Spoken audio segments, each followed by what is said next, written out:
So today I'm going to read chapter 30 and 31. The last chapter is 36, so we are heading to the end of the story. So let's dive in. Pinocchio, instead of becoming a boy, runs away to the land of toys with his friend Lampwick. Coming at last out of the surprise into which the fairy's word had thrown him, Pinocchio asked for permission to give out the invitations. Indeed, you may invite your friends to tomorrow's party. Only remember to return home before dark. Do you understand? I'll be back in 1 hour without fail, answered the marionette. I don't think he will.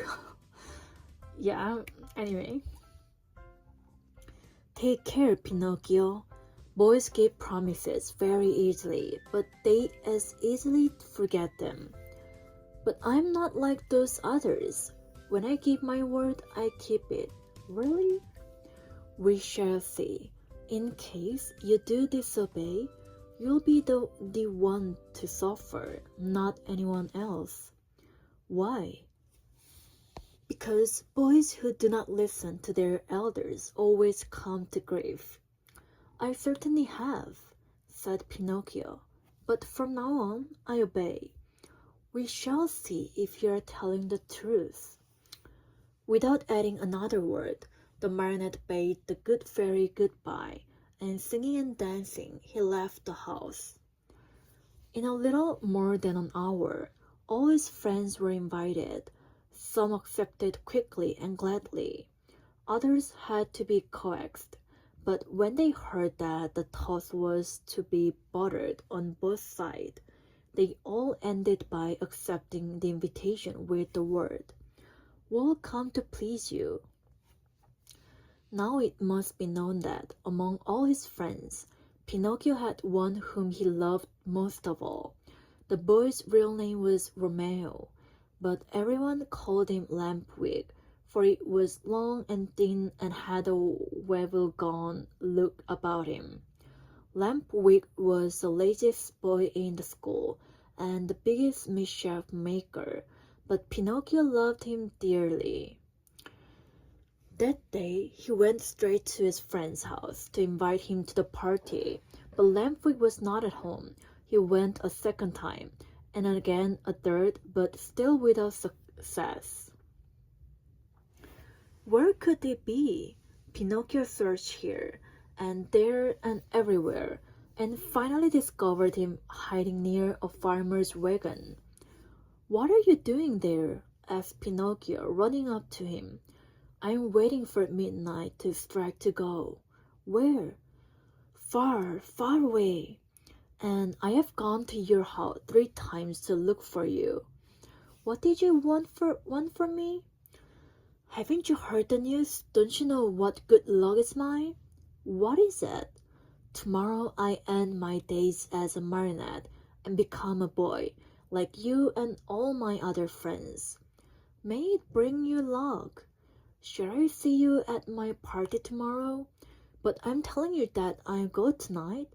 "At what time?" "At midnight." "And where are you going?" "To a real country, the best in the world, a wonderful place." "What is it called?" "It is called the Land of Toys. Why don't you come too?" "Oh no." "You are making a big mistake, Pinocchio. Believe me, if you don't come, you'll be sorry. Where can you find a place that will agree better with you and me? No schools, no teachers, no books. In that blessed place, there is no such thing as study.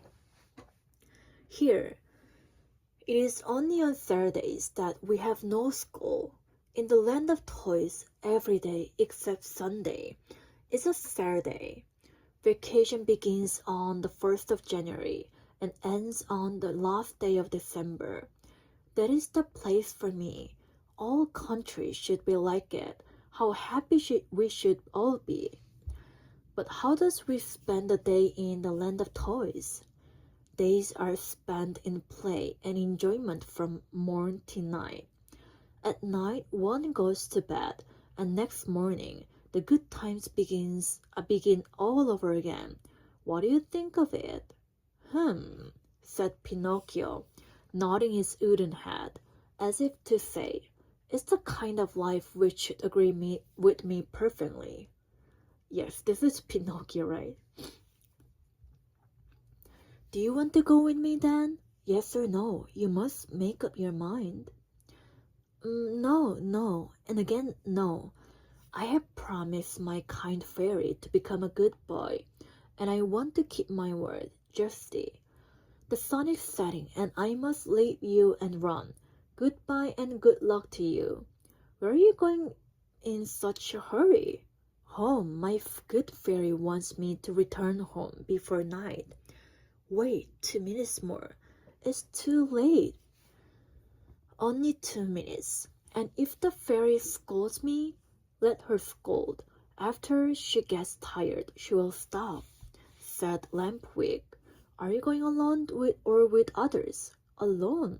There will be more than 100 of us. Will you walk?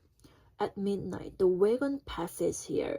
That is to take us within the boundaries of that marvelous country. How I wish midnight would strike. Why? To see you all set out together. Stay here a while longer and you will see us. No, I want to return home. Wait 2 more minutes. I have waited too long as it is. The fairy will be worried. Poor fairy, is she afraid the bats will eat you up? Listen, Lampwick, said the marionette. Are you really sure that there are no schools in the land of toys? Not even the shadow of one. Not even one teacher? Not one. And one does not have to study? Never. What a great land, said Pinocchio, filling his mouth water. What a beautiful land. I have never been there, but I can well imagine it. Why don't you come too? It is useless for you to tempt me. I told you I promised my good fairy to behave myself, and I am going to keep my word. Goodbye then, and remember me to the grammar schools, to the high schools, and even the colleges if you meet them on the way. Goodbye, Lampwick. Have a pleasant trip. Enjoy yourself and remember your friends once in a while. With these words, the marionette started on his way home. Turning once more to his friend, he asked him, But are you sure that in that country, each week is composed of 6 Saturdays and 1 Sunday? Very sure. And that vacation begins on the 1st of January and ends on the 31st of December. Very sure. What a good country, repeated Pinocchio, puzzled as to what to do. Then, in sudden determination, he said hurriedly, Goodbye for the last time and good luck. Goodbye. How soon will you go? Within 2 hours. What a pity. If it were only 1 hour, I might wait for you. And the fairy? By this time I'm late, and 1 hour more or less makes very little difference. Poor Pinocchio. And if the fairy scolds you? Oh, I will let her scold. After she gets tired, she will stop. In the meantime, the night became darker and darker. All at once, in the distance, a small light flickered. A queer sound could be heard, soft as a little bell, and faint and muffled like the buzz of a faraway mosquito.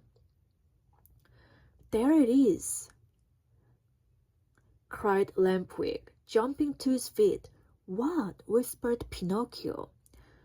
The wagon which is coming to get me for the last time. Are you coming or not? But is it really true that in the country boys never have to study? Never. What a wonderful, beautiful, marvelous country. Oh. Wow. The storyline is crazy, right? Like soap drama. Chapter 31. After 5 months of play, Pinocchio wakes up one fine morning and finds a great surprise awaiting him. Finally, the wagon arrived.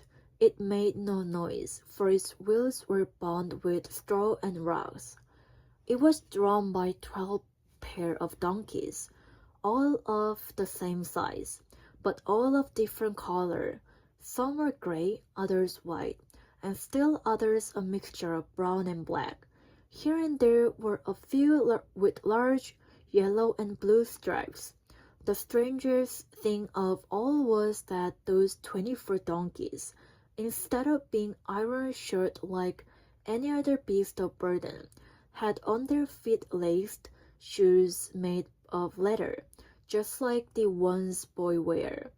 And the driver of the wagon, imagine to yourselves a little fat man, much wider than he was long, round and shiny as a ball of butter, with a face beaming like an apple, a little mouth that had always smiled, and a voice small and wheedling like that of a cat begging for food. No sooner did any boy see him than he fell in love with him, and nothing satisfied him but to be allowed to ride in his wagon to lovely place called the Land of Toys. In fact, the wagon was so closely packed with boys of all ages that it looked like a box of sardines. They were uncomfortable. They were piled one on top of the other. They could hardly breathe, yet not one word of complaint was heard. The thought that in a few hours they would reach a country where there were no schools, no books, no teachers, made these boys so happy that they felt neither hunger, nor thirst, nor sleep, nor discomfort. No sooner had the wagon stopped than a little fat man turned to Lampwick. With bows and smiles, he asked in a wheedling tone, "Tell me, my fine boy, do you also want to come to my wonderful country?" "Indeed I do, but I warned you, my little dear, there's no more room in the wagon, it's full." "Never mind," answered Lampwick. "If there's no room inside, I can sit on the top of the coach." And with one leap, he perched himself there. "What about you, my love?" asked the little man, turning politely to Pinocchio. "What are you going to do? Will you come with us, or do you stay here?" "I stay here," answered Pinocchio. "I want to return home, as I prefer to study and to succeed in life." "May it bring you luck." "Pinocchio," Lampwick called out, "listen to me. Come with us and we'll always be happy." "No, no, no." "Come with us and we'll always be happy," cried 4 other voices from the wagon. "Come with us and we'll always be happy," shouted the 100 and more boys in the wagon, all together. It's really scared, right? "And if I go with you, what will my good fairy say?"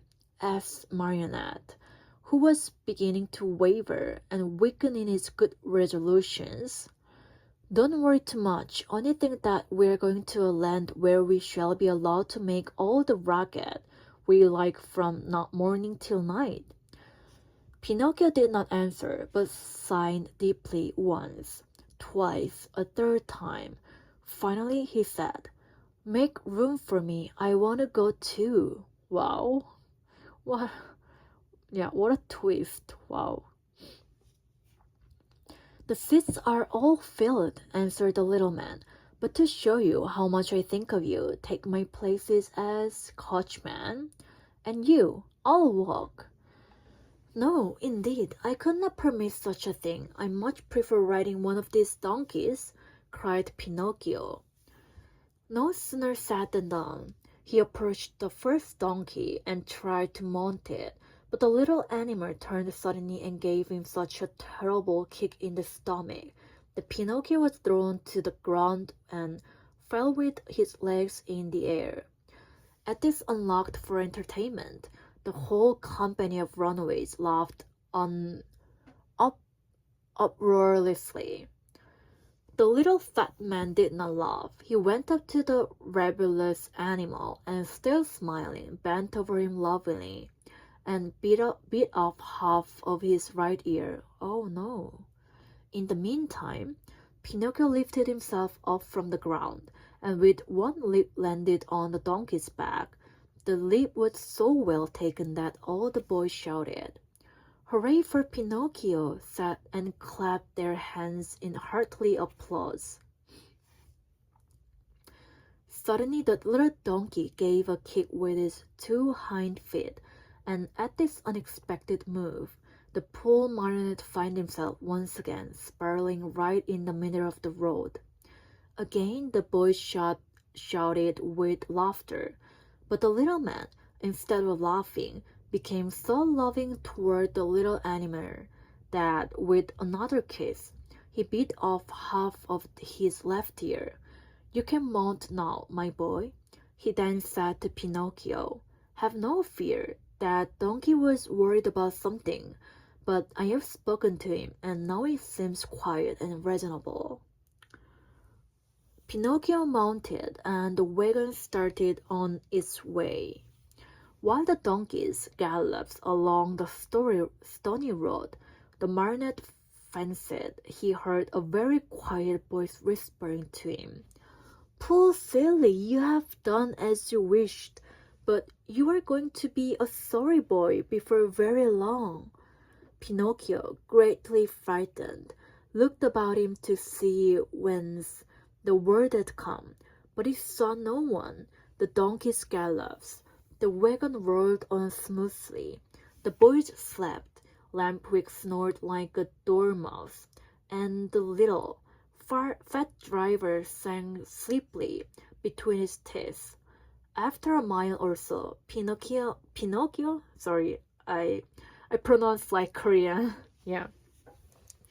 Pinocchio again heard the same faint voice whispering, "Remember, little simpleton, boys will stop studying and turn their backs upon books and schools and teachers in order to give all their time to nonsense and pleasure. Sooner or later come to grief. Oh, how well I know this! How well I can prove it to you! A day will come when you will weep bitterly, even as I am weeping now, but it will be too late." At this whispered word, the marionette grew more and more frightened. He jumped to the ground, ran up to the donkey on whose back he had been riding, and taking his nose in his hands, looked at him. Think how great was his surprise when he saw that the donkey was weeping just like a boy. "Hey, Mr. Driver," cried the marionette, "do you know what strange thing is happening here? This donkey weeps." "Let him weep. When he gets married, he will have time to laugh." "Have you perhaps taught him to speak?" "No, he learned to mumble a few words when he lived for 3 years with a band of trained dogs." "Poor beast!" Come," said a little man. "Do not lose time over a donkey that can weep. Mount quickly and let us go. The night is cool and the road is long." Pinocchio obeyed without another word. The wagon started again. Toward dawn the next morning, they finally reached that much longed for country, the land of toys. This great land was entirely different from any other place in the world. Its population, large though it was composed wholly of boys. The oldest were about 14 years of age, the youngest 8. In the street there was such a racket, such shouting, such blowing of trumpets, that it was deafening. Everywhere groups of boys were gathered together. Some played at marbles, at hopscotch, at ball. Others rode on bicycles or on wooden horses. Some played at blindman's buff, others at tag. Here a group played circus. There another sang and recited. A few turned somersaults. Others walked on their hands with their feet in the air. Generals in full uniform leading regiment of cardboard soldiers passed by. Laughter, shrieks, howls, catcalls, hand-clapping followed this parade. One boy made a noise like a hen, another like a rooster, and a third imitated a lion in his den. Altogether they created such a pandemonium that it would have been necessary for you to put cotton in your ears.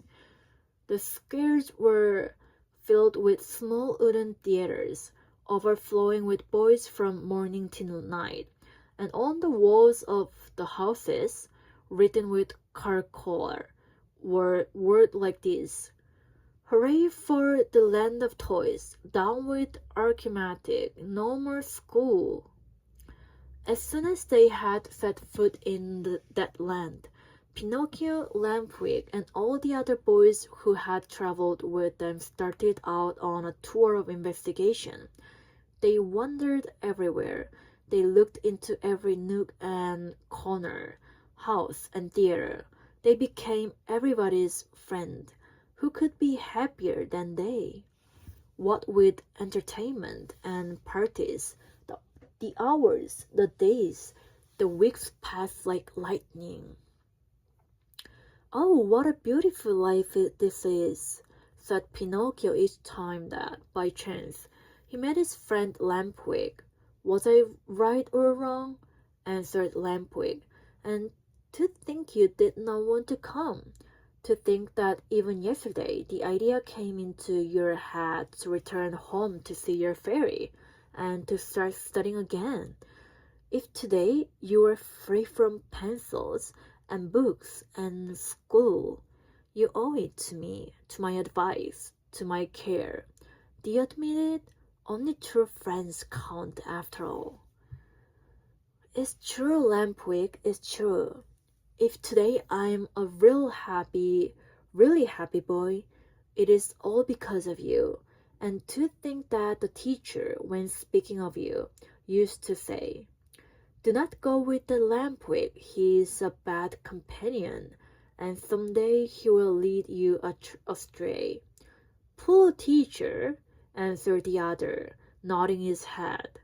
"Indeed, I know how much he disliked me, and how he enjoys speaking ill of me. But I'm of generous nature, and I gladly forgive him." "Great soul," said Pinocchio, fondly embracing his friend. 5 months passed, and the boys continued playing and enjoying themselves from morn till night. Wow, I haven't heard this. Without ever seeing a book or a desk or a school. But, my children, there came a morning when Pinocchio awoke and found a great surprise awaiting him. A surprise which made him feel very unhappy, as you shall see. I can't wait to read next chapter. But today I'm going to read until here, and thank you for listening.